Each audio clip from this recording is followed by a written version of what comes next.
Welcome to today's Icelandic National League of the United States presentation. I'm Rob Olafson, your host during this hour, and I'm glad you're joining us today. This webinar is part of the Icelandic National League of the United States mission to provide programs, classes, and other offerings that create connection points for Icelanders, people of Icelandic descent, and those interested in Iceland. Information on the INLUS can be found on our social media sites, our blog, and our website found at inlus.org. If you're already a member of the INLUS, we thank you. If you're not a member, I encourage you to join us. Your membership helps fund scholarships, grants, local projects, Icelandic language classes, and other initiatives. Before we get started, a couple of reminders. This program is approximately 1 hour in length and is being recorded. The recording will be available through the INLUS website. As attendees to the program, you are muted. However, we welcome your questions and will answer as many as possible during the program. To ask a question, please click the Q&A button at the bottom of your screen. If you are on a phone or a tablet, the button may be in the upper right corner, or you may need to swipe to find it. On today's program, we explore an aspect of Iceland that has been turning up a lot in international news: the recent and ongoing eruptions on the Reykjanes Peninsula, which is a short car drive away from Iceland's capital and largest city, Reykjavik. To help us understand why this keeps happening on the Reykjanes Peninsula, we are fortunate to have with us geologist Shawn Willsey, who teaches at the University of Southern Idaho and is the author of the book Geology Underfoot in Southern Idaho and co-author of Roadside Geology of Idaho, the second edition. Shawn has also been providing extensive coverage of the eruptions on his popular YouTube channel, where he shares up-to-the-minute analysis. Shawn Willsey has been to Iceland 5 times to study and document the volcanic activity. In fact, he has just returned 1 week ago from his latest exploration of Iceland's Reykjanes volcanic region. Welcome, Shawn, and thank you for joining us today. We look forward to your presentation. Great. Thanks, Rob. I appreciate that introduction. So I'm assuming it's all up to me now to get the show rolling? Yes, you're in charge. We watch. Okay, so hopefully everyone can see the slides okay. I'm sure Rob will let me know if they're not present there. Yeah, great. Oh, great. Thank you. So yeah, I appreciate the time to address your group this evening. Interesting to know about this organization, which I was not aware of. So that's been fun for me to learn more about your organization. I do not have any Icelandic ancestry that I know of, but I'm very much interested and I suppose very invested in Iceland and its geology and learning more about its culture and its people. So very happy to share with you this evening some of what I've learned about Iceland's geology. So this is a pretty ambitious presentation. We're going to cover more or less the last 4 years of Iceland's volcanic eruptive history. And I'll go through this as quickly as I can. There's a lot of images that I want to share, and then I'm happy to answer any of your questions you might have at the end. So let's just go ahead and get started right with this. And this presentation is set up in a way that if you have no geologic background whatsoever, I'll be sure to make sure that the level I'm presenting is a level that is approachable to just about everyone. So the first thing that at least folks like me need to wrap their heads around is just how big Iceland is. Certainly when I'm there trying to get from place to place, it can feel really big. There's no freeway systems. The highways tend to wind around the coastline or in and out of fjords and other landscape features. And so I was actually surprised when I looked up the size of Iceland and found that it wasn't nearly as big as I thought. It's about the size of Kentucky in terms of its size, if you want to compare it to one of the states. And as many of you know, it sits in the North Atlantic between Greenland and Europe. and is a really interesting place for geologic reasons. And that's why I was drawn to this area about 10 years ago when I started visiting Iceland. As many of you may know, Iceland's tectonic setting is quite unique geologically.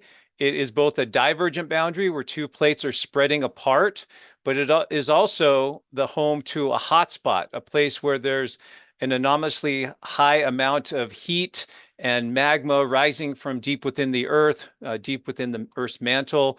And this is what's feeding a lot of the volcanic activity we see there. The whole island is about 25 million years old, so it's quite young. You can't find rocks on Iceland any older than that. And these two plates that are spreading apart are moving at about a centimeter per year, which is pretty slow by human standards. But when you give it, millions of years, you can end up accomplishing quite a bit. And this, of course, is part of the Mid-Atlantic Ridge, one of the few places, and probably the most prominent place along the entire Mid-Atlantic Ridge, where the plate boundary is exposed at the surface and is above sea level. So that's a little bit on just the overview of the geology there. Looking a little bit closer at Iceland, we see that there's several volcanic zones. So when we look at the individual volcanoes in Iceland and plot them up along with their associated flank eruptions or secondary vents, we end up with a map that looks like this. And predictably, this more or less tracks the hotspot. And so you can see the hotspot coming in from the southwest on the Reykjanes Peninsula, moving across the Reykjanes Peninsula south of Reykjavik into the interior, and then exiting Iceland here off the north coast of Iceland. There's this other interesting little arm here that extends to the south and goes down to the Vestman Islands and the Isle of Heimaey, which had an eruption in 1973. And I don't want to get too deep in the weeds here, but this is essentially a location where the plate boundary is sort of transferring from one arm, from this southwesterly arm here, what we call the Western Volcanic Zone, over to this one. So in the future, many thousands, if not, hundreds of thousands of years from now, we'll see the plate boundary actually extending more or less through this region here, and will over time start to wane in terms of its location here on the Reykjanes Peninsula. But for now, this is still quite volcanically active, both in terms of eruptions and also tectonic activity. We also have this kind of anomalously different region on the Snæfellsnes Peninsula here on the west coast of Iceland. So this gives you a little feel for where the volcanoes actually are, at least the very recent and young ones here in Iceland and their distribution. Focusing a little bit more on the Reykjanes Peninsula, it's drawn a lot of times as just a more or less the east-west line that parallels the peninsula, but that's sort of just connecting the dots and not really telling the whole story.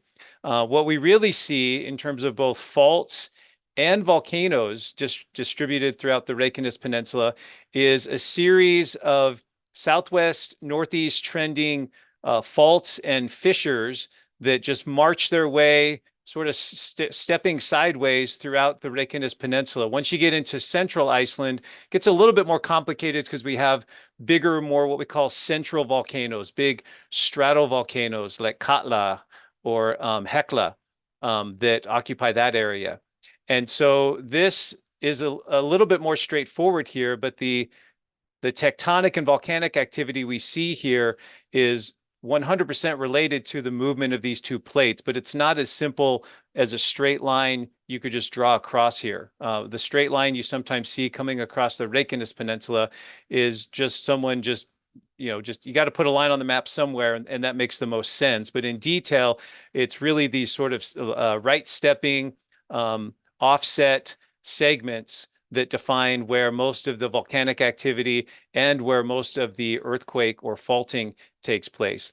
The other interesting thing about the Reykjanes Peninsula is, and you can maybe tell a little bit with my homemade graphic here, is that the direction of plate motion, which I do have on here pretty accurately with the North American and Eurasian plates, notice that these red lines, these tectonic and volcanic zones, aren't perfectly, for the most part, aren't perfectly perpendicular to the direction that the plates are moving. And so this is not a perfectly what we'd call an orthogonal or perpendicular set of faults and volcanic regions. There's a little bit of sideways motion, or what we call strike slip motion as well. So it's a little bit leaky. It's not as perfect as just the plates separating laterally on either side. But this is where we expect, and where we have seen in the past, the bulk of both the eruptive activity and also earthquakes in the region, is along, not perfectly these red lines, but these swaths here. I probably should have made these red lines a little bit broader. And of course, the interesting place that we're looking at over the past, I guess, 8 or 9 months or so, is this arrangement of volcanoes, and what we'll see are faults that lie just to the north and east of Grindavik. So a little bit better view of the systems there. So as humans, we like to classify things and give things names. That's how we make order and sense of our chaotic world. And so this is the names of the various volcanic systems in the region. So the furthest west one is the Reykjanes system. This one's kind of lumped together two systems, the Elverp and Svartsengi system. This one we'll talk a little bit about, the Fagradalsfjall system, Krishuvik, and then you can see these other ones here going off to the east. Most of these zones also have shallow geothermal regions, which are shown with the dashed lines here. So near the tip of the Reykjanes Peninsula, there is both surface geothermal activity, hot springs and bubbling fumaroles, but also power plants, geothermal power plants. This, of course, is the one of interest as of late, the Svartsengi power plant, which sits in here. There's another system here, which I don't think is exploited for geothermal power, but there's a geothermal area there you can walk around. Looks a lot like Yellowstone, called Seltun, that's just on the west shores of Lake Klevervat. And then there's these other ones up here. This one is a big one, and going into the town of Hveragerði, there's a big geothermal power plant there as well. So this is where we see the bulk of the volcanic systems on the Reykjanes Peninsula. But the more we're learning about these volcanoes, and especially looking at their chemistries, the more we're seeing that they're quite related. So there's a good argument to be made that instead of having 6 swaths running across this graphic, that they're possibly fed by the same deeper magma supply, and maybe it would be better off lumping them all as one. But nonetheless, just because of their geographic distribution, they've often been sort of categorized or labeled as these separate systems you see here. If we look at the eruptive history on the peninsula, just sticking with those same 6 zones, this is a graph looking at when we see eruptions that have taken place on the Reykjanes Peninsula, going back to about 3,500 years ago. And so we have a limited archive. We can only sample and look at the rocks that are exposed, or rocks that we have encountered by drilling into the ground. And we do have quite a few of these geothermal boreholes where we have some subsurface data. So I wish this went back a lot further, but this is all the data we have in this region thus far. And what we see is a pretty interesting pattern of, I don't know if I'd call it cyclical, maybe episodic might be a better term, but these little yellow bars on each system, and these are still arranged here going across the top of the graph from the west side of the Reykjanes Peninsula, moving across to the east in the Hengilt system over here. But each little yellow bar is a period of volcanic eruptions. Now, that doesn't mean that it was erupting continuously during that duration, but it was having or experiencing on and off eruptions during that time period. So you can see some of these bars last a good 500 to 600 years, just on and off eruptions that are going on for hundreds of years on the Reykjanes Peninsula. You can also see there's a pretty well-established pattern here of quiescence. So there's also periods of time, again, 500 or more years, where the systems are quiet and there's no eruptive activity, no volcanoes erupting on the system. And they all seem to go off at about the same time interval. Again, not exactly the same eruptions taking place across the whole region, as far as we can tell, but at least during the same interval, there seems to be eruptive activity across most, if not all, of the systems. And then you can see the most recent spate of eruptions here that ended about 800 or so years ago. So this is what's interesting, is this region, the Reykjanes Peninsula, including some of the suburbs on the south and eastern sides of Reykjavik, the capital area. All this area has been developed and has been modernized over the past, let's say, 100 or so years in the complete absence of any nearby volcanic activity. And now we're possibly seeing the system entering this new phase, this new episode, round four, if you will, of an eruption period on the Reykjanes Peninsula. And so the tiny little yellow bar here, this is a weird system. If you were to ask most geologists prior to 2020 or 2021, where's the next eruption on the Reykjanes Peninsula going to be? I doubt many people would have pointed you to the Fagradalsfjall area. And yet that's exactly the place where we had eruptions occur starting in March of 2021. And now what we're seeing is the Svartsengi system, or the Svartsengi system, is starting to show signs of activity over the last 8 or 9 months as well.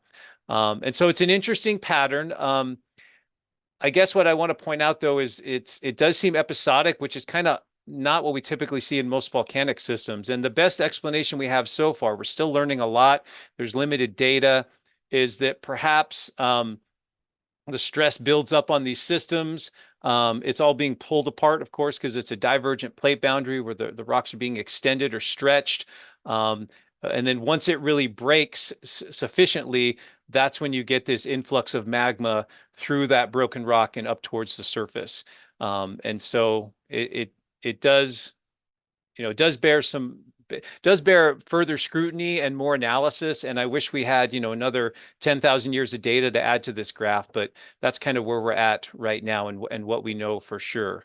So there's very good likelihood that what we've seen happen on the Reykjanes starting in March of 2021, that's definitely, I think, a harbinger of things to come over the next few years, decades, and possibly even centuries. So just characterizing some of the eruptions we see on the Reykjanes Peninsula. Iceland is home to many different types of volcanoes, but on the Reykjanes Peninsula, they come pretty much in just a few different flavors. And so all the rock on the Reykjanes Peninsula tends to be this very dark rock called basalt. This type of rock comes from lava that is quite runny, it's hot, it's low in silica, and it's generally non-explosive. So if you want to live next to a volcano that's not going to erupt violently and create a lot of ash, this is the type of volcano or lava to be able to deal with. And this type of eruption here is what we call a fissure eruption, where the volcano erupts from fractures or cracks running through the landscape, usually parallel to those northeast-southwest trends I showed you on the previous map. The gases that are dissolved in the lava will push the lava out, sometimes creating large fire fountains or curtains of fire that can reach hundreds of meters into the air, depending on the force and volume of the eruption. And then as that lava collapses, it'll feed lava flows that will flow outwards and down slope. And these can last sometimes only for a few hours. They can sometimes last weeks and sometimes months, and not so much in Iceland, but in some severe cases around the globe, these sometimes can go on for years and even decades, but that's much more the anomaly than anything. So we usually see fissure eruptions. A lot of times these fissure eruptions over time, though, will consolidate into just a few vents. So it's not often that a fissure will remain open and will erupt in that way for days and weeks. You can tell where we've had fissure eruptions in the past when you drive around Iceland by looking at some of the rocks in the landscapes. And when you see these very interesting sort of fins or fingers of rock that cut across the rock layers here, these are what we call dikes. These are the conduits that bring lava up to the surface. Sometimes they don't make it to the surface. Sometimes they run into a rock type that's too hard and they terminate. But those that do make it to the surface are what we call feeder dikes. And on the Reykjanes Peninsula, as well as many other places in Iceland, there's fantastic exposures, usually along the coastline where you have the sea cliffs, sometimes where the glaciers were, where they cut big cliffs into the rocks as well, where you can see these dikes. But these are evidence of fissure eruptions. So it's interesting to note that sometimes these big, huge curtains of fire that look like and are very impressive are sometimes controlled by a conduit that's maybe only half a meter across, just a few feet in its terms of its thickness. So a lot of times those fissure eruptions will actually consolidate into a few vents. And once it starts pumping out of one centralized vent, that lava that's erupting will also often form what's called a spatter cone. So it still has gas content. The lava is still being ejected up into the air. That lava is sticky. So when it lands around the vent, it stays put for the most part. And over time, it builds up this cone, this steep-sided cone, not very tall, maybe just a few tens of meters tall. And it will just continue to build upwards as long as the force of the eruption can cause the lava to clear the rim. If you can get the lava up to the rim, you can build the spatter cone higher and higher. But they do have a finite height. I've never seen one over maybe, oh, I don't know, like maybe 100 to 150 feet or so. They're not going to create mountains per se, but they will produce pretty interesting and steep-sided landforms. And I actually went through one of the webcams that was up today. I grabbed some shots of what the only spatter cone, the only vent that's erupting today, June 6th, north of Grindavik, is this one here. This one in the background's kind of died out. And what I did is I just went through the webcam's kind of made a time-lapse footage of the different points in time over the course of the day. And what I want you to do is kind of focus on this rim here on the spatter cone, because spatter cones, they construct themselves taller by lava piling up on the rim, building it upwards. But at the same time, in the center of that spatter cone is a steep pool of magma or lava that sometimes causes collapse. And so it's this back and forth battle between processes that are trying to build the spatter cone higher, and then other processes that are actually trying to create its collapse and its demise. So watch this little rim here. So here's the first little image I have. And then there was a little bit of a collapse. Hopefully you kind of caught the little change in the silhouette there of this cone. These are all within probably, I didn't timestamp them all, but this is, let's say, within 8 to 10 hours time. So keep watching the rim of the spatter cone. There it is, built back up. So this is the next sequence. So it had built back up and smoothed out some of that jagged skyline that it had there. Occasionally it's throwing up the spatter, so you actually get to see that. So that's a nice vigorous outburst of lava, all that stuff. Some of this stuff might land straight back down, but the lava that lands near the rim of the spatter cone will continue to build it up. But keep watching that silhouette or that skyline along the rim there again. Then you can see it's jagged. There was another collapse there. And if you're watching it live, I mean, I just picked some screenshots, but if you watch this with the camera, you actually do get to see it in real time collapsing and changing. And sometimes the collapses are bigger than this. The ones that I caught from today are fairly small. But watch the rim again. And now you can see, let me go back one there. Notice this section of the spatter cone here just drops away. So this creates a bigger notch right here in the spatter cone. And then going into evening, you start to see the glow of the lava field in the foreground, and it's coming out both sides of the spatter cone. So there's this kind of convecting pool of lava in the crater of the spatter cone. Because the spatter cone's not very strong and it's very porous and permeable, the lava just tends to leak out the base. So some of it does kind of roll down the sides, but most of the lava coming out of this thing is coming out the base. And in this case today, it's coming out both the north and the south sides of the cone. So I thought that would be a fun way to just kind of show you how these spatter cones evolve. And then occasionally we get much more long-lived eruptions that can produce much larger, broader volcanoes that we call shield volcanoes. This is one up near Gullfoss, in the Golden Circle tour area. And my Icelandic is terrible, but this is, I think, Skjaldbreithur, something like that. But you can see just how immense this shield volcano is. So this is just where this low viscosity runny lava has just poured out of that vent at the summit and just rolled down the hill and made this broad, not very tall, but this broad shield volcano we see here. It's called a shield volcano because if you look at it from profile view, it looks maybe like a Roman warrior shield lying on the ground, just a convex type of shape there. So let's move into what's happened on the Reykjanes over the last 3 or 4 years. And Iceland really has been as Rob said, in the news a lot, the international news, because of some of the exceptional eruptions that have happened there, some of the behavior of the eruptions, and most recently, the threat that these eruptions have posed to infrastructure and to an entire town. So I'm going to skip through these pretty quickly, but we could have easily spent an hour looking at each one of these eruptions. So from 2021 to 2023, there were 3 discrete eruptions. They all happened to coincide with the summer, which is nice for the tourism. And these were in a remote area of kind of highlands here, just to the north and east of Grindavik, called the Fagradalsfjall eruptions. And these were considered the most tourist-friendly eruptions you could visit.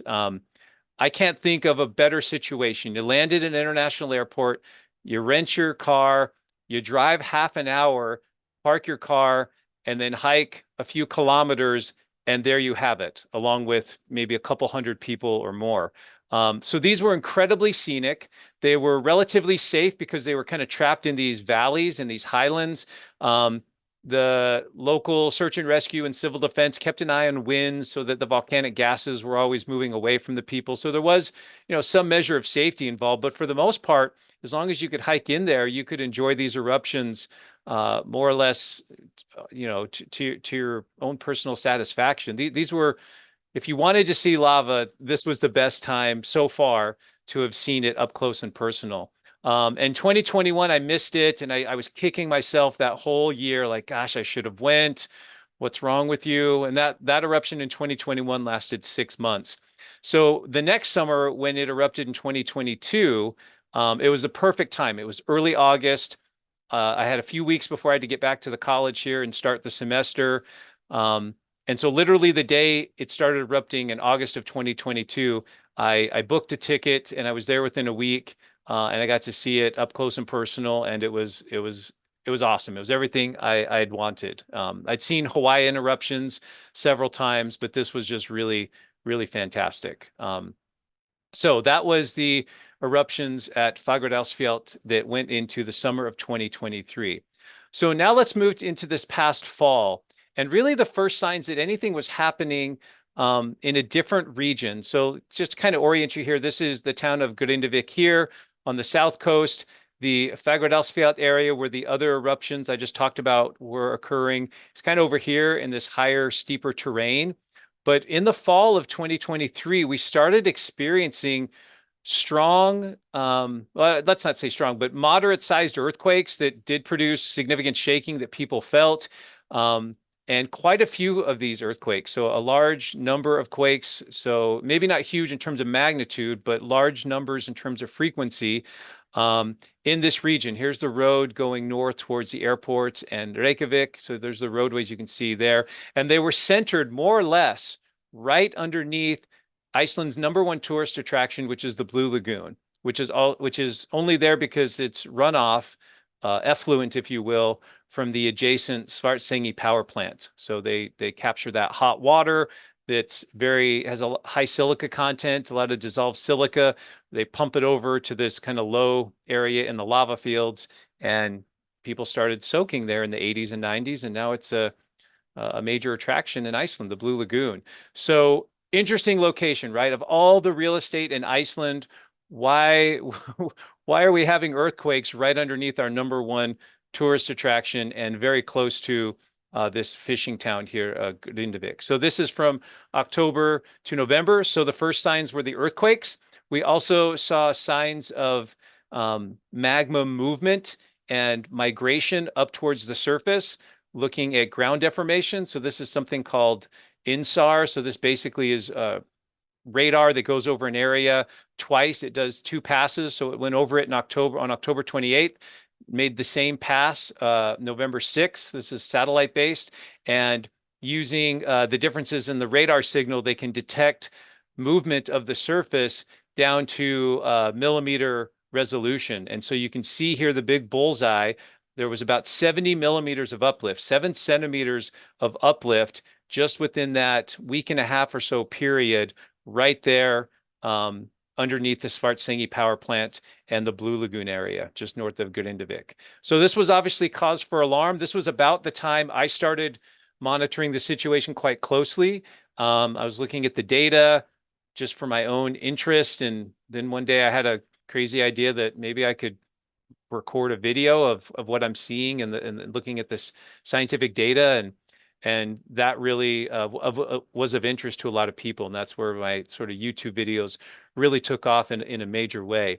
So we had this data. We also had GPS data. So there's a number of GPS stations in the area. And what GPS stations will do is they'll measure the movement of the ground in 3 different dimensions. So this top graph here shows how much the ground moved in a north-south direction. The middle graph shows east-west movement of a specific location. And then the bottom graph shows vertical motion up and down. So you can see, and then at the bottom scale here, this is, they're not labeled, but this would be, let's see, this would be September, October, November. So this is a 3-month period, about 90 days. So you can see it kind of going up and down, but nothing, that's all probably just within air, just normal kind of ground fluctuations. But then you can see going into late October, early November, this pronounced movement downward on this top graph. So northward movement is up or positive numbers, which means that downward movement is movement to the south. So this station started moving to the south. If we look at the middle graph here showing east-west motion, we could see not much happening, maybe a slight westward trend, but then it significantly started moving to the east. And then more noticeably and possibly more alarming, not much vertical movement until we get into the end of October. And then you can see this rapid uptick in the movement of the ground going into November. So this was alarming to the scientific community. It was clear this with the along with the earthquakes were clear indicators that magma was moving up into a shallower reservoir beneath the power plant in the Blue Lagoon. That was causing the rocks to stretch and expand and not only move just upwards, but also move outwards. And so when we plotted all the GPS stations up, you could see exactly where the doming was caused by the magma body. And this continued into early November and so people were feeling these earthquakes. The earthquakes were magnitude 3, 4, sometimes 5s, but it really reached a fever pitch on November 10th. If there was a dramatic moment to this phase of this period on the Reykjanes Peninsula, it was November 10th. And November 10th was when the earthquake intensity increased by a significant margin. So you can see all these circles here. Circles that are about this size are probably magnitude 4 to 5. I didn't put the scale on there, but you can just see a lot of circles there. Most of these bigger circles are earthquakes people in Grindavik and surrounding communities would have felt. And as we looked at the pattern of those earthquakes, they quickly delineated this northeast-southwest trending lineament here, and this was interpreted as a magma intrusion. So magma moved out of the storage zone underneath the power plant, shifted underground to the east, and then probably took advantage of an existing fault system or fracture system and injected that magma into a 15-kilometer long linear trend of magma in this zone here. You might ask, well, why didn't the magma just come straight up under the Blue Lagoon? And all we can really say there is, for whatever reason, those rocks under the power plant and the Blue Lagoon are very competent. They're stronger. They're maybe not as riddled with fractures. And so this was the path of least resistance, was for the magma to move sideways a kilometer or so, and then inject itself into existing fractures. And as it's pushing into those fractures, it's actually going to force them wider. And that's what's generating the earthquake. So remember that earthquakes are nothing more than rocks breaking. And rocks break when they're under stress, either from tectonic forces or, in this case, magma being injected and shoved into those fractures. And so the people in Grindavik were a little bit frazzled by all this activity, and the public officials had some really hard decisions to make here. And so the entire town was evacuated. There was a mandatory evacuation order issued, on November 10th. And so the entire town of about almost 4,000 people, or about 10% of the entire population of Iceland, evacuated. A lot of them went to family and friends' homes in other communities. Some of them went to shelters that had been set up, but it was incredibly smooth. and all done as smoothly and efficiently as could be expected, all within a single day and evening there in Grindavik. And what had happened then is so here's the town here, here's the power plant in the Blue Lagoon. As that magma injected itself into the subsurface, it came very close to reaching the surface. At the time and in the moment when I was watching all this data come in and the town evacuate, I fully expected, as I'm sure many others did, that an eruption was about to take place. But it didn't. And what we think happened here is that magma pushed up. If you look at this bottom diagram, you can see this magma dike as it comes up. It creates stress conditions above it that cause the ground to drop. And there's a little area of subsidence. And this little depression here is what we call a graben. And it's bounded by these faults here. And so we think that the magma came as close as about 500 meters or so of the surface. So it injected along a considerably long length, 15 kilometers, and it pushed upwards to almost the surface, but it didn't quite get there on November 10th. So there was no eruption, but the damage to Grindavik had already been done. The earthquakes and the formation of this graben, so these little sawtooth lines here you see outlined in pink, that's the margins of this graben.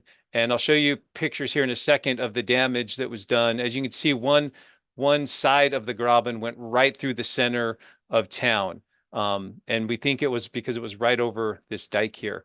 So what this did to the town was it caused significant fracturing and cracks in the surface. It severed pipes, different utility pipes. This is near one of the main intersections in Grindavik. This is the sports complex right here. This is looking to the northeast. And even with so the good news was everyone was out of harm's way. The town had been evacuated. That was the right call. But the bad news was even without an eruption, the damage to the town's infrastructure was so severe that it was going to be a long time before people could move back into their homes. You can see some of the damage here. So these cracks, a lot of the steam coming out of the ground is where some of the hot water pipes were severed. So they were not going to have heating, no hot water. The electricity was cut off for a time as well. So even though there wasn't an eruption, the Icelandic community and public officials quickly realized that an eruption was likely, if not during on November 10th, then very soon. And they started coming up with these innovative plans that I've never seen done on this scale before. They put up defensive barriers around the critical infrastructure. And they started with the Blue Lagoon and the power plant, recognizing that this power plant supplies hot water and electricity, I think, hot water and heat to 20, 30,000 people on the peninsula. So these orange lines here are where they pushed up these big earthen berms or lava barriers or walls, whatever you want to call them, buttressed up against these prominent hills here, Sidingarfelt and Þorpjör. And Hagafelt. These are where these barriers were built, recognizing that, well, if it erupts inside this, well, it doesn't matter anyway. But if it erupts outside this zone, maybe these will divert the lava and keep it from going into this area, which is a low area. It sits in a lower space.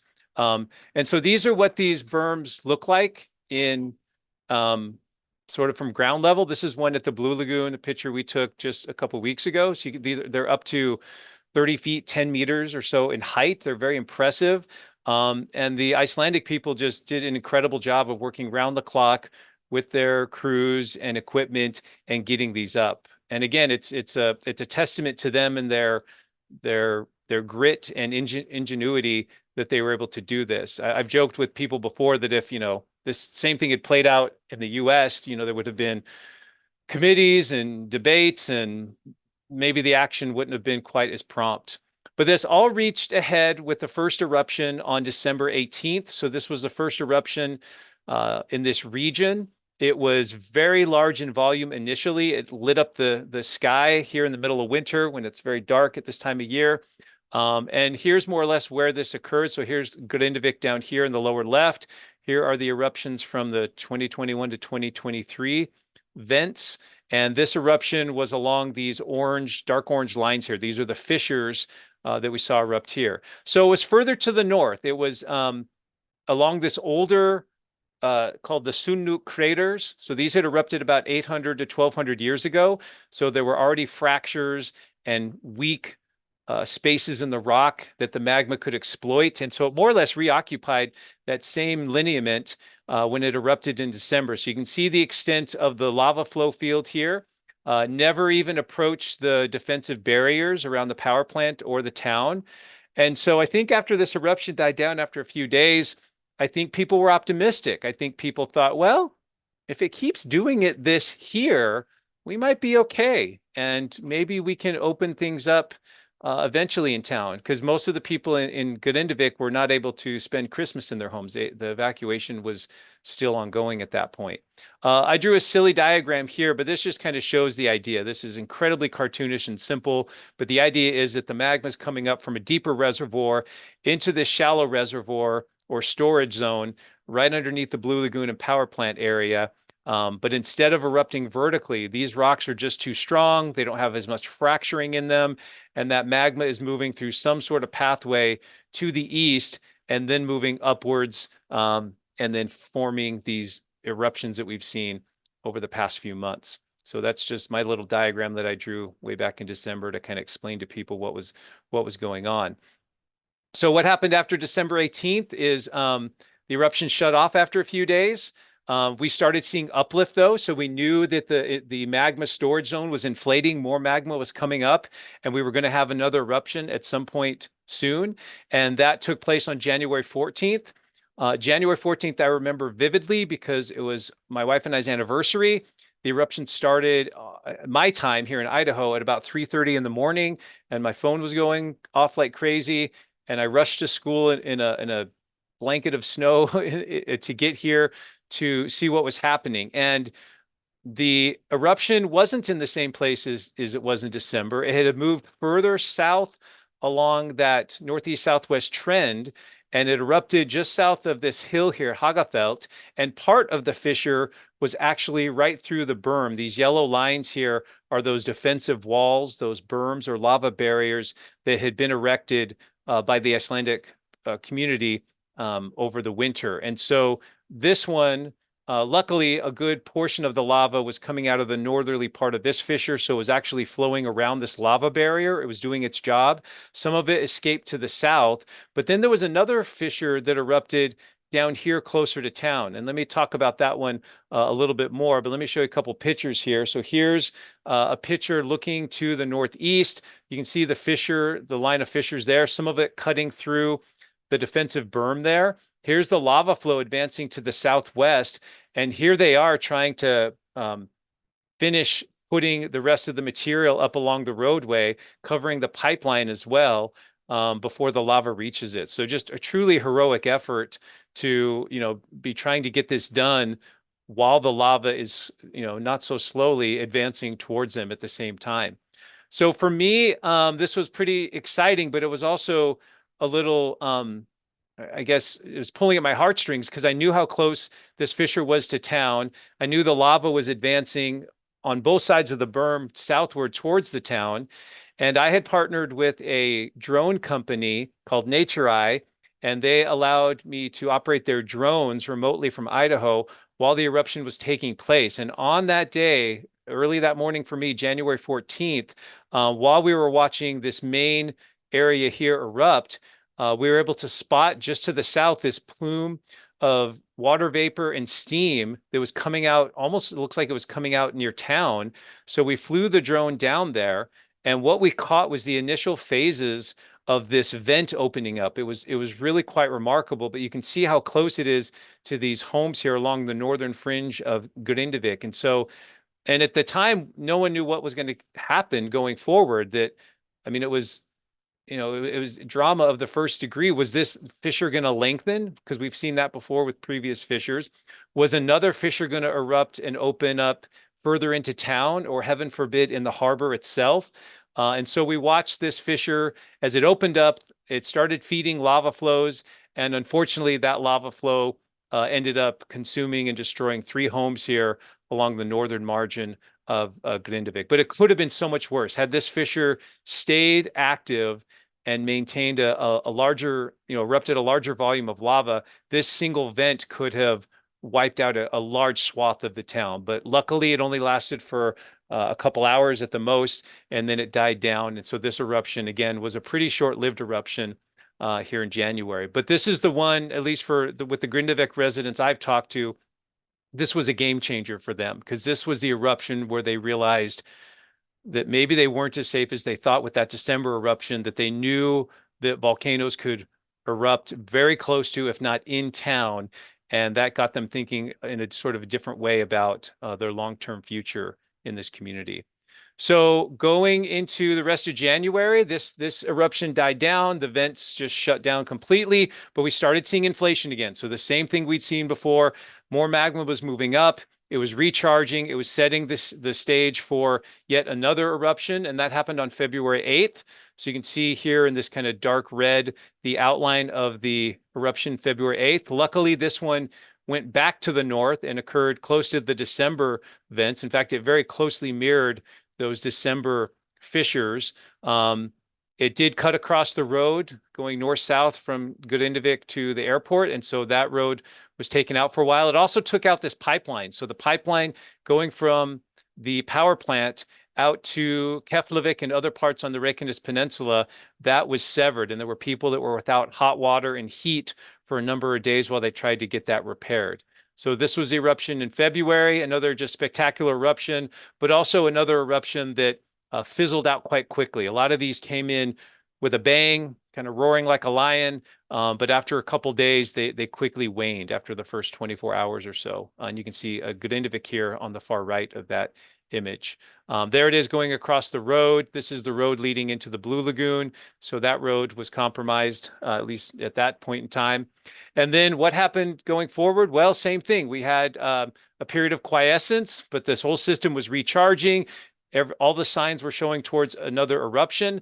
And on March 16th, that eruption came, more or less very close to the December and February locations, largely mirroring those. So thankfully, again, not down here where the January eruptions were. And so this eruption's shown in blue on this map. Again, it went back across the road that they had just repaired, but luckily didn't advance far enough to the pipeline area, which they had also covered. And so they were ready for lava to go there, but it didn't quite advance that far. Some of the lava, though, did come down to the defensive berms and flowed along this eastern wall. And there was concerns as that eruption was going on that that lava might make it down to this roadway here, the east road that goes out of Grindavik, and maybe even go to the ocean, which would have been a different set of hazards, because as that lava goes into seawater, it can become explosive. It can create aerosols and very toxic gases. And so luckily it didn't make it that far, but those were some of the concerns at that time. Quick view of this one here, the March eruption, another spectacular fissure eruption and the lava flow there. And this one was interesting. So this is where things changed a little bit. At this point, we kind of started to think we knew how this volcano behaved, because the December, the January, and the February eruptions were all very similar in terms of their behavior. But the March eruption didn't go out after a few days. It persisted. And this one little spatter cone kept going well into April and even into early May. So this eruption actually lasted, I think, about 6 weeks, maybe even more, maybe like 8 weeks or so. This eruption persisted much longer than what we'd seen with the prior ones. And if we look at the GPS data, you can kind of see how the pattern looks here. So here's the months of the year down here on the bottom. So everything gets started in late October. And I just plotted up here the vertical motion, the up-down, not the east-west and the north-south. So here it is. Everything's moving up. So that's what we call inflation. The magma is building in the subsurface, causing the ground to rise. And then we had that first event on November 10th where the magma moved underground to the east and formed that big dike. So that's that first little deflection you see there. But then after the magma moved away from this location, it started inflating again quite quickly. That culminated with the December 18th eruption. So that's the next little spike you see in the data there. Then it started building again to the January 14th eruption. Another spike there. Same pattern going to the February 8th eruption. So you can see the consistency here. The March eruption, there's a little hiccup here because on March 2nd, there was some earthquakes and what we think was an intrusion. So we didn't get an eruption there, but we think some of the magma pushed its way and forced its way into some area in the subsurface. But then there's the March 16th eruption where it drops back down again. And then the inflation began. And that inflation was interesting because it was inflating simultaneously with it erupting. So it was erupting from one vent, one spatter cone, at the same time it was still inflating. So that's telling us that more magma is coming up from deep. And then that reached ahead with this most latest eruption, which began on May 29th. So you can see again another down drop there. And then since May 29th, there's been a couple interesting data points here where instead of going back up immediately, it's actually gone down a little bit. But in looking at some of the data today, it's actually starting to swing back up. So there's been a little bit of an uptick in that data. So to wrap this up, I was able to take students to Iceland in mid-May. So there's my class at right near the Blue Lagoon, and they're holding chunks of March 16th, 2024 lava. So this stuff is still cooling. When we were there, we could still see heat radiating off of it in the distance. Obviously, the chunks along the margin here were cool to the touch, but probably the youngest rock in their collection, I'm sure. So that's the March 16th lava there. And we were lucky enough to be able to get access into Grindavik, and my students were able to see some of the damage. And so I have just a couple photos here. I don't want to show anyone's homes, but at least I feel okay showing, like community buildings and other buildings. So there's some of the damage. This is the sports complex. You can just see how extensive some of the damage is there. Here's the lava flow, the leading edge of it that came in, that destroyed the 3 homes. And then littered all around the grass was little chunks of tephra. This is actually pieces of lava that were ejected during an eruption. This was the February 8th eruption. The wind during that time was fairly strong out of the northeast. So the town actually was littered with these little pieces of what we call tephra, just wind-blown little tiny pieces of lava that flew and then landed and had cooled at that point. But you can see them in the grass just kind of everywhere around the town there. So, and then of course, where was I on May 29th? I was in Iceland, right? When it erupted. What was I doing? Well, I had the bad luck of being out, well, good and bad luck, I suppose. I was out on the Isle of Heimaey in the Vestman Islands with a different group of YouTube viewers doing geology stuff and showing them around when that eruption began. So I wasn't able to see it up close and personal. They had things kind of locked down pretty tight, but this is that initial phases from the Coast Guard helicopter of the May 29th eruption. So this is our most recent eruption that's still going on right now, although it's definitely dropped in activity. And here's some of the damage to, this is the roadway. There's Grindavik's out here. This is looking to the east. And so this is the roadway that leads west out of Grindavik. So right now, as it stands, this will change quickly, I'm sure, but right now 2 of the 3 roads are covered in lava. But what they've shown the incredible ability to do quite quickly is go in, and even after this lava is still kind of warm, they'll just put gravel over the top of it, reestablish a roadway, and just drive right over this thing, just so they can have that infrastructure replaced. So so there's them working on either the road, or maybe that's the berm there, and there's the volcano erupting off in the distance. So that's my presentation, just trying to run you through several months of activity in and around Grindavik on the Reykjanes Peninsula. Hopefully that was helpful in explaining the geology to some degree and giving you some insights. If you've been following this closely like I have, maybe this was mostly review, but hopefully there was some nice new nuggets of information there. So with that, I'll turn it back over to Rob, and happy to answer any questions folks might have. Well, thank you for that presentation. That was just an incredible summary. I really enjoyed it, and I hope our audience did as well. And a reminder that if you want to ask Shawn a question, tap on that Q&A option on your screen and start typing away. There are a couple, well, there's one comment that I'm not sure what, the first comment we have is, what paper is that figure showing the graben compressing the dike tip from? Oh, okay. Let me find it real quick. Oh, yeah, let me go back to, I can pull that up real quick, do a quick share again. let's see here. Right here. So I believe this is the bottom right here. This is the figure in question. Does that look right? I think so. Okay. Yeah, so this is the top one. The big graphic here is a map from the Met Office, the Icelandic Met Office. Yeah, I should have referenced that. Shoot, and I didn't. I'd have to look that up, but that is from another publication, another paper. I have that somewhere. I didn't actually put the reference on there, so I should have done that. But yeah, pretty it actually might be from, I actually know what it's from. Let me show you real quick here. I believe it's from, if you're interested in volcanoes and geology and you want one of the world's largest books, the Encyclopedia of Volcanoes, which is no less than let's see, 1,400 pages. So if you need a large paperweight or something to put you to sleep at night, or possibly some awesome reading material if you're interested in science, I believe it's out of this one. I'd have to find the exact reference, but I think it comes out of this, one of the papers in this compendium. Hopefully that helps a little bit. Yeah, I apologize for not having the citation on there. Oh, and he says, thanks for checking. That does help. Yep. And we have another question. Some experts are saying the eruptions are the beginning of a formation of a shield volcano.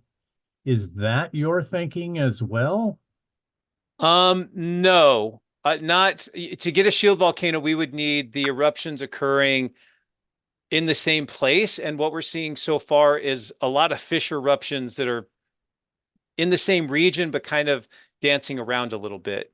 It's possible that if we have several dozen more of these types of eruptions, more or less in this area due east of the Blue Lagoon, that you could start to construct that. But the other thing about shield volcanoes too is it kind of depends a little bit on the topography. On flat ground, it's easier to construct a shield volcano, but if you have a regional slope and all the lava is going to pour out that way, it's hard to make that classic shield volcano if you have, you know, like a more of a slope topography. So I think it's too early to speculate on if something like that's going to take place. I think for now, we're going to see more of these fissure style eruptions probably taking place along the same northeast southwest trend, but possibly changing locations like we've seen a little bit. And so I wouldn't anticipate a shield volcano being constructed anytime soon. And then another question is, what is the likelihood of the eruptions moving closer to Reykjavik in that area? Yeah, so there, I think this whole episode, and really starting in 2021, but especially with this threat to Grindavik, has got people thinking a little bit more closely about especially the south and the margins around Reykjavik, not so much the capital area proper, which kind of sits on a peninsula, but if you go to some of the suburbs around Reykjavik, it's obvious it's on younger volcanic terrain. You can see the lava fields and flows. There's not a lot of soil or vegetation there. And so there is some talk, I don't know how far up the food chain it's actually gone, about maybe being proactive and starting to construct lava barriers around those regions, and or also thinking about how we're building out those communities. Like maybe we don't want to put vast neighborhoods close to those, because the Krishuvik system, the next system to the east of what we're talking about with Grindavik, eruptions from that area that were to, if they were to flow to the north, they would impact the capital area. So we have no signs right now that magma has moved in that direction, but we do know that, you know, we're in a new phase of volcanic awakening, I suppose, if you want to give it a fancy term, in this region. And so maybe thinking a little bit harder about how we're going to manage the growth in the communities that are already there. Oh, wonderful, thanks. One thought I had was you had talked about in one of your initial slides that there was, it looks like maybe this is a dawn of a new centuries-long period of Yeah, maybe. volcanic activity. And you just said maybe, is it possible that that activity could just die down and be an anomaly and not harbinger of something long lasting? Yeah, it's tricky because all we have to go on are those last three episodes, which we know did last hundreds of years on and off. So not always in the same place on the peninsula, not erupting continuously, but the peninsula as a whole having eruptions for centuries on and off. And we only have those three data points. I wish we had a much more extensive set of, eruptive history to look at, because it's bad statistics to base things off of essentially three data points. But it does look episodic, and you can't argue with the fact that there were these eruptive phases, hundreds of years of quiescence with no eruptions, another period of eruptions, and that alternating kind of pattern. And now we've seen just in the last 3 years, 8 eruptions. So there's been 8 eruptions in total in 3 years. So I certainly think the next several years, possibly decades, there will be eruptions on the Reykjanes on and off like we're seeing now. Will that go into the hundreds of years time frame? Possibly. It's definitely on the table, but we can't say conclusively. It's more likely to continue, I guess, Rob, than to just shut down right now. We should assume that this volcanic behavior is going to continue indefinitely into the future, and we should plan accordingly. That's probably the best best mindset to have. And from what you said before, you thought the Icelandic government is doing a good job in trying to anticipate how to jump in front of the lava flows and yeah, I mean, I'm a US based geologist, but I've been just impressed. I know it hasn't been perfect. I know some of the Icelandic people, maybe in the US and there, might disagree with me, but I think by and large, with all the uncertainty they've faced, I think they've done as well with managing this as can be expected. No one's been, except for one accidental fatality where someone fell down a crack, one of the rescue workers workers in Grindavik. No one has been killed. They have worked out a way for homeowners who want to sell their homes to the government to get good value on their homes. The defensive berms seem to be working well right now, and they've managed to keep all that infrastructure working. Now, how long can they keep this up into the future if we're going to have 15 eruptions in 2025 and 10 in 2026, and that remains to be seen. But I think given this, because it really is like a slow motion disaster, it's unlike a hurricane where it comes, it wreaks devastating destruction, and then it's over and you rebuild and you start over, or even an earthquake where there's destruction and then you restart. I think they've done as well as they can, but at the same time, I think the town, Grindavik, won't be the same anytime soon. The damage to the infrastructure is extensive. A lot of people have chosen to sell their homes, and so that sense of community is maybe going to be changed. It'll be a different town than it was, and I don't know exactly what that'll look like. But I give them the utmost respect and props for the way they've handled the situation in terms of just trying to make those tough decisions, evacuating people, balancing public safety with some measure of flexibility. I just think it's gone as well as can be imagined. Well, thanks. We have one question that I'm going to probably prove you being a better. I have it up in front of me. Oh, do you? Oh, well, excellent. Is it the first one from Julian or the second one? The second one. Okay. Yeah. So it says, what are your thoughts on another Fagradalsfjall eruption still happening? Now that we've seen Svartsengi's rapid cycling and we saw those 18-hour cycles with the middle phase of the Geldingdalar eruption, it's hard not to notice the 11th month period between the 3 eruptions there so far, especially since the portion of that dike closer to Keilir hasn't breached the surface yet. I've certainly been wondering about this.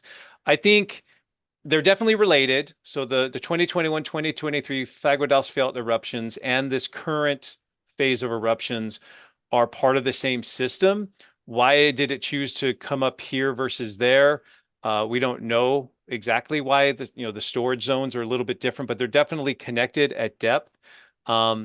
So I think another eruption in that location is possible. I'd say even likely, but it's hard to say exactly when it might shift back over to that location. Everyone would like it to. That would be great because then they would have great tourist-friendly eruptions. We wouldn't be dealing with road closures in a town that's threatened. That would be the best case scenario, but it's hard. It's hard to predict. We don't know enough about the subsurface plumbing system. The fundamental. If I could, if I could look in the crystal ball and pick out one piece of data to have, I would like to know exactly what the magma pathways are in the subsurface, exactly what the rock is like, because even though it's all basalt, there's basalt that erupts underneath a glacier that produces one kind of rock. There's regular basalt that makes lava flows. There's lava that erupts from a spatter cone. There's lava that erupts explosively when it's with water. And so there's all these different types of rock. They all have different strengths. Some fracture easily, some don't. And I would really like to see what that rock looks like in the subsurface. If we had a really clear view of the architecture of the rock in 3 dimensions in this region, we could make some much better assumptions and predictions, but we don't. So it's tricky. Really good question, though. Thank you, Julian. And thank you, Shawn, for incredible presentation today. I know many of us have been following it, and but for you to be able to bring it all together over the months and show us the patterns, that I think has really been helpful, and I really appreciate it, and I'm sure our audience does as well. So we're grateful, and thank you for giving this opportunity to help us learn more about it. And I'd also like to thank all of our viewers for asking these great questions. And before we close today, I want to remind everyone that the recording on this presentation will be available on the INL US and perhaps even on Shawn's website, is one of his thoughts. And the INL US website is at inlus.org. And on the website, you'll find other interesting video presentations and our quarterly newsletter. So check that out. And I do want to again thank Shawn Willsey for this really incredible presentation this hour. Be sure to check out his YouTube channel for ongoing coverage of the Iceland's volcanic activity. And to our viewers, thanks for joining us on this webinar, and have a wonderful rest of your day. And thank you again, Shawn. Thank you. It was my pleasure.